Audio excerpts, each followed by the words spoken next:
V tejto laboratórnej práci máme 3 úlohy, pričom v prvej úlohe máme určiť veľkosť trecej sily a porovnať ju s vypočítanou hodnotou. Ako pomôcky budem potrebovať drevenú podložku, drevený hranol a silomer, ktorým budem merať silu, ktorú silomer potrebuje na to, aby udržal hranol v rovnomernom pohybe.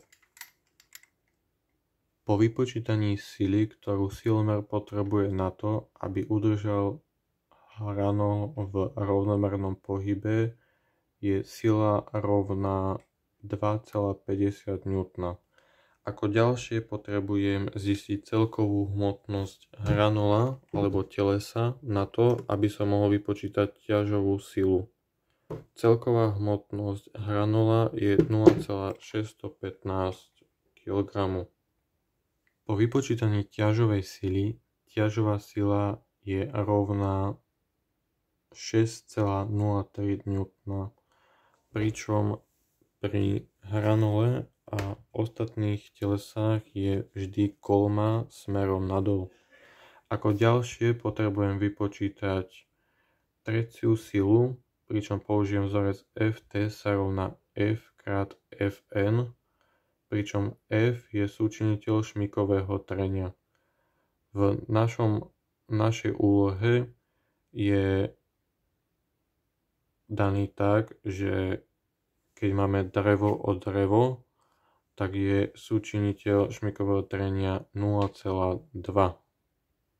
Po vypočítaní trecej sily je trecia sila rovná 1,21 N.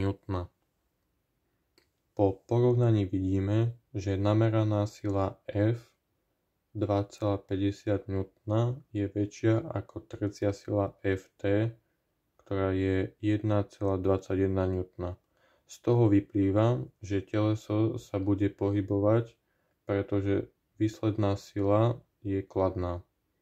Táto výsledná sila spôsobuje pohyb alebo zrýchlenie telesa v smere pôsobenia sily F.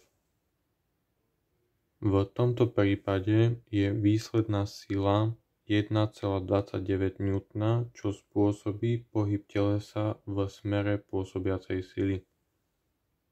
Rozdiel medzi silami F a Ft nám ukazuje, či sa teleso rozbieha, spomaľuje alebo pohybuje rovnomerne.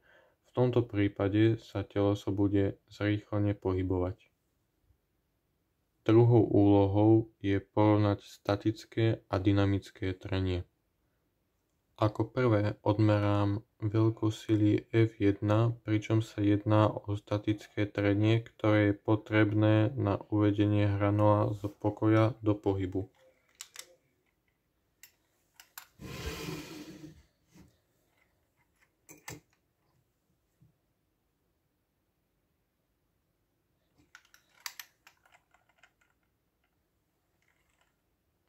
Ako druhé odmerám veľkosť sily F2, pričom sa jedná o dynamické trenie, ktoré je potrebné na udržanie hranola v rovnomernom pohybe.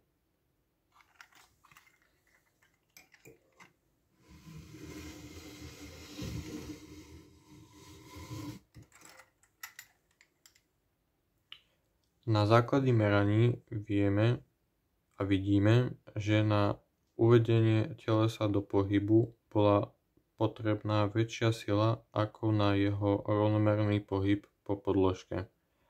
To znamená, že statické trenie pôsobí silnejšie než dynamické trenie, ktoré sa uplatňuje počas pohybu telesa. Tento rozdiel je spôsobený tým, že keď je teleso v pokoji, nepravidelnosti povrchov sú medzi sebou pevnejšie, tzv. Zaseknuté. Musíme prekonať tieto väzby väčšou silou, aby sa teleso pohlo. Po uvedení do pohybu sa už tieto nepravidelnosti len kĺžu po sebe, čím sa trenie zmenší. Ako tretiu úlohu máme porovnať veľkosť trecej sily a valivého odporu. Ako prvé odmerám veľkosť sily F1, takže tracej síly alebo šmikového trenia po podložke, ktoré je potrebné na udržanie hranula v rovnomernom pohybe.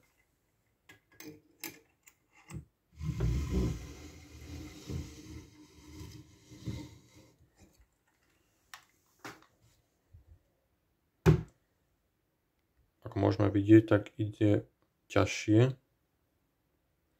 ale ak pridáme palčeky kovové,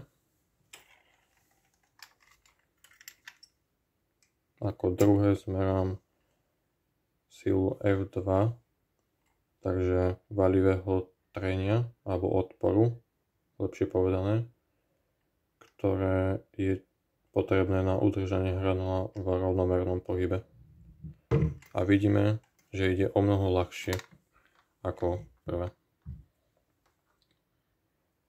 Na základe meraní môžeme vidieť, že pri použití valčekov sme zistili, že teleso sa pohybovalo oveľa ľahšie než pri šmiku. Sila potrebná na pohyb bola výrazne menšia. To preto, že pri válení dochádza k menšiemu kontaktu povrchu, čo znižuje odpor. Tým sme si potvrdili, že valivý odpor je menší než šmikové trenie.